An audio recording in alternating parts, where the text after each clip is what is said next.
Day of the 2019 Women's Football World Cup and the VAR debate. All the worries we had for the Men's World Cup last year in Russia about VAR didn't come true. They've come true this year. We've had to wait 12 months for the mess that is FIFA coming up with a new ruling on things and new systems. Last year at the Men's World Cup, for the most part, VAR worked. And it got decisions right. In the last 12 months, however, it's becoming more and more of a debatable topic whether VAR is being implemented correctly and the use and the remit and how many phases of play. If you watch my videos from last year and you watch my videos from this year, I'm actually quite positive last year about VAR. 12 months later, I'm not so positive about it anymore. Not because I don't think it's the right idea. I do. I think its implementation is wrong and the remit that it's got is wrong. And officials are becoming, too conservative in giving decisions. They're relying on the video official to sort it out for them. That video ref will have a different interpretation of the rules than the ref on the ground. Offsides. Linos have been told to keep the flag down, let VAR sort it out and tell you it's offside. That could be a minute and play later, 30 seconds, then the flag goes up. That is infuriating. You've always told to play at the whistle.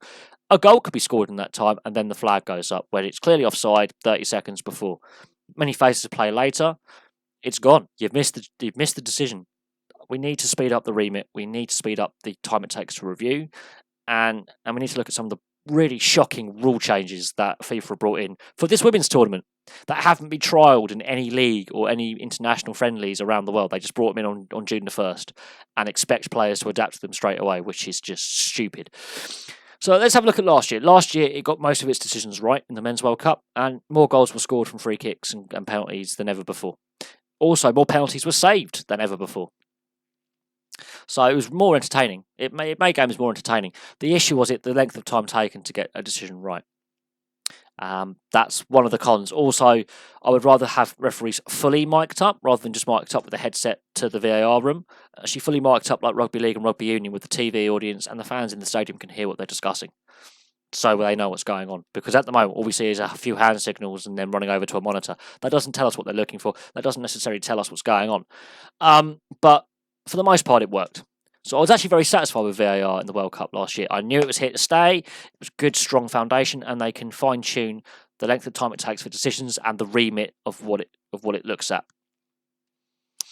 The last 12 months in domestic football, and now in this Women's World Cup, it's VAR, its implementation's not fully right. Some leagues don't want to fully implement it. Some don't even want to test it.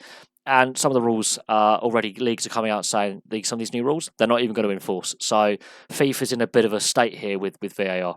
It seems the wheels are coming off a little bit and it's getting a bit, wrong. Anyway, as I'm recording this video, so this will be out of date by the time the next spot kit in normal play is taken, the next penalty is taken. But 3 penalties so far in the group stages have been retaken. All 3 of them have affected the outcome of games on the score sheet.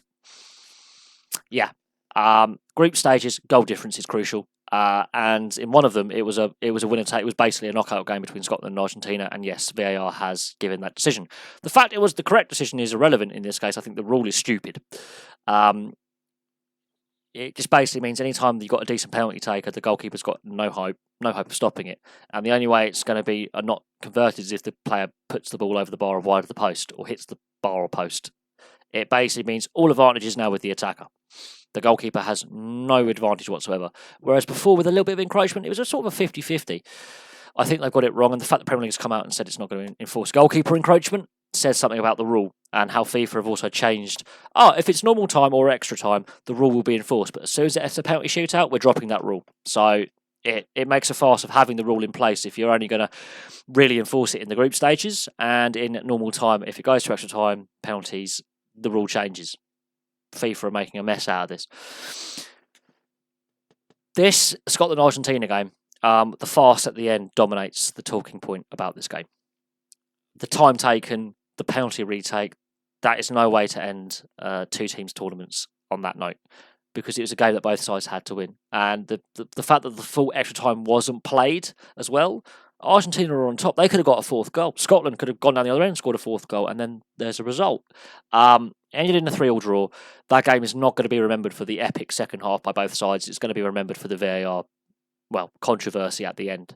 And the fact that these rule changes were brought in just about a week before the World Cup started.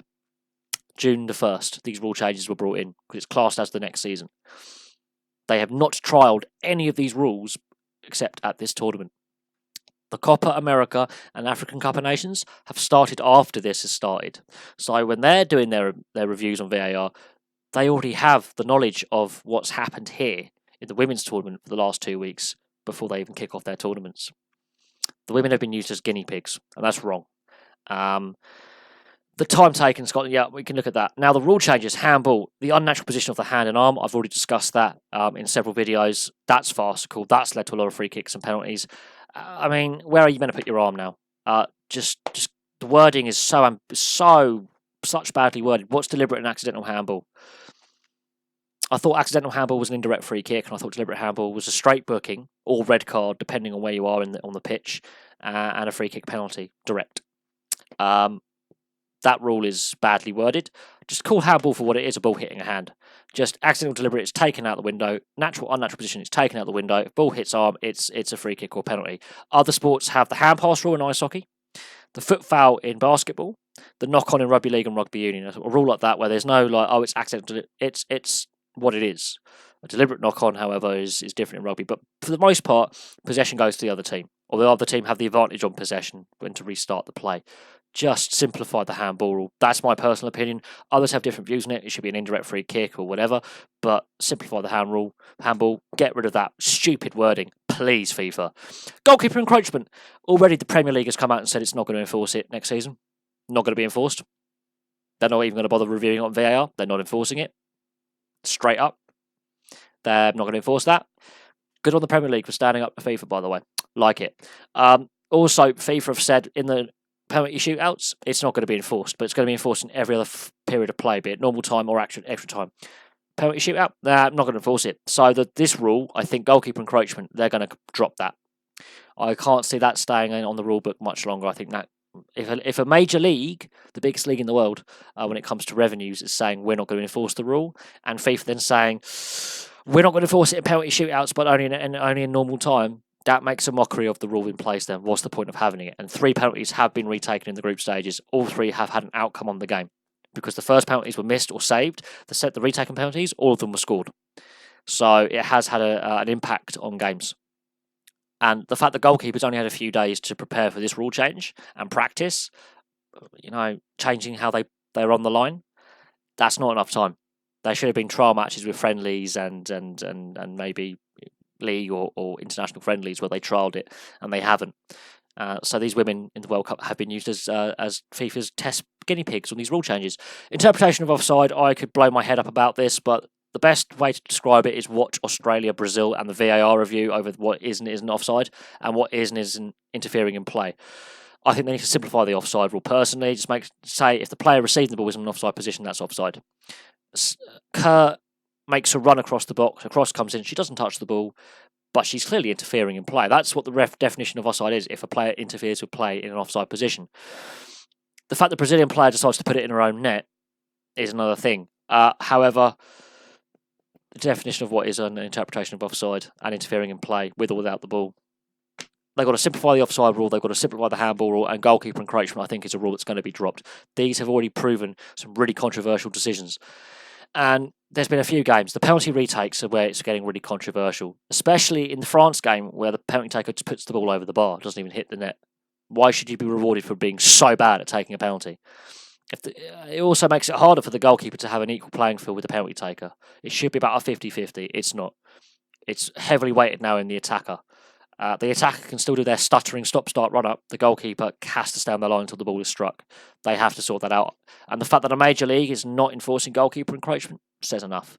All the worries we had about VAR last year are coming true this year.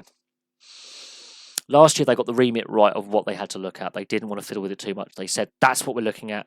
That's what VAR is going to be enforcing and helping out with. This year, officials are wary of giving decisions. They're relying on the video ref to do it for them, which doesn't breed for good refereeing. It breeds for negative refereeing and not confident.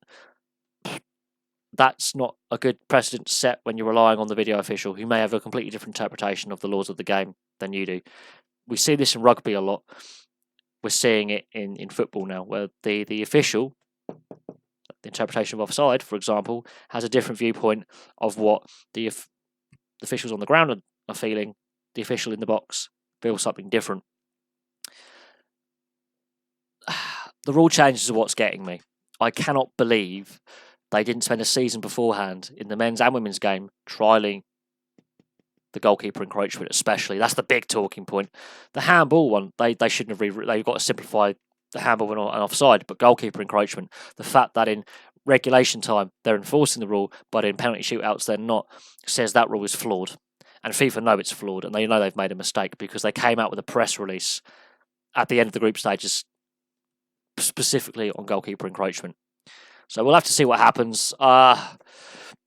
This Women's World Cup, they've been used as test guinea pigs, and it's not going very well. And I feel sorry for the players, and I feel sorry for the fans who've got to endure this because it's overshadowing. That's got the Argentina game, any other tournament, be it the Olympics, the World Cup, men's or women's game. That would be classed as one of the classics of all time. One of the games of the century, as it would be called. One of the game of the decade, the game of the tournament. It's been remembered for the VAR farce at the end. Whether the fact that the rules are in place or is irrelevant, it's the fact that it's not working. It's actually slowing the game down. It's creating debate that we're now having, and I don't think goalkeeper encroachment is going to be a rule for much longer. I think they're going to go back to the way it was before. There wasn't major calls to change the rule. I know it's infuriating when the keeper's off his line, but if the player starts his run up, the keeper can move. I think in my mind, if the player starts their run up, the keeper can move. That's my view on it. I think the goalkeeper encroachment is a very flawed rule, especially if you're only going to enforce it in normal time and not in penalty shootouts. What's the point of having the rule then if it's one rule for a period of game and another rule for another? It's flawed. But there we go. I think the VAR debate's going to rumble on. I think FIFA have got these rules wrong, the changes, and had they just kept the rules as they were and the remit that VAR used in the World Cup last year, it would work. But unfortunately, they've changed the remit on certain things, the interpretation of certain things, and they brought in some new rules that are just not working well. But there we go. Thank you very much for watching. That's my take on the VAR debate. It's going to rumble on. A lot of people will disagree with what I'm saying, but it's going to affect the Euros next year, Euro 2020. It's going to be used in the Champions League and Europa League, and the Premier League have already said they're not going to enforce goalkeeper encroachment. So if a UEFA sanctioned league is saying we're not going to bother with it in our game, and the FA said we're not going to enforce it undermines what FIFA are trying to do with VAR. It does. So you've got to have a blanket rule for every league, and if one league's saying we're not going to enforce it, it shows that rule, especially goalkeeper encroachment, is a flawed rule to have.